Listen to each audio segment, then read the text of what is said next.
Hi மக்களே, ஹெல்த்தியான கோதுமை புலாவ் பண்ணுறது எப்படின்னு பார்க்கலாம்.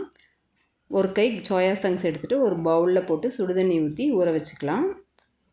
கோதுமை குருணை 1 டம்ளர் எடுத்து நல்லா வாஷ் பண்ணிவிட்டு அதை ஒரு 1/2 hour ஊற வச்சுக்கலாம்.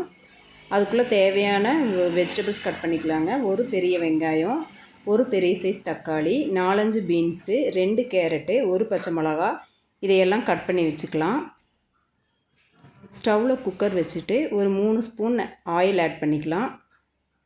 பட்டை, கிராம்பு, ஏலக்காய் போட்டு பொரிஞ்ச உடனே கட் பண்ணி வச்சுருக்கிற பெரிய வெங்காயத்தை போட்டுக்கலாம். இது நல்லா கோல்டன் ப்ரௌன் ஆகிற வரைக்கும் வணக்கி விட்டுக்கலாம்.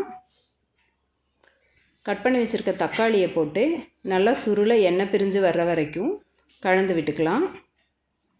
1 spoon ginger garlic paste add பண்ணிக்கலாம்.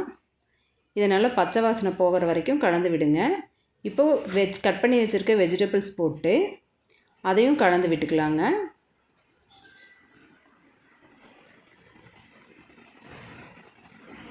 ஒரு பச்சை மிளகா, 1 ஸ்பூன் சில்லி பவுடர், கட் பண்ணி வச்சுருக்கிற புதினா, மல்லி, இதையும் போட்டு நல்லா கலந்து விட்டுக்கலாங்க.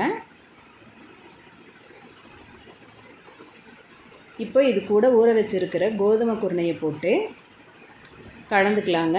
1 டம்ளருக்கு 2 டம்ளர் தண்ணி மாதிரி சேர்த்துக்கலாங்க.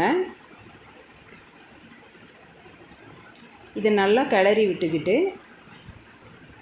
இப்போது தேவையான அளவு உப்பு ஆட் பண்ணி சோயா சங்க்ஸும் ஆட் பண்ணி குக்கரை க்ளோஸ் பண்ணிடலாம். ஒரு 4 விசில் வந்தவுடனே ஸ்டவ் ஆஃப் பண்ணிடலாங்க. 1/2 hour கழித்து ஓப்பன் பண்ணால் சுட சுட கோதுமை புலாவ் ரெடி.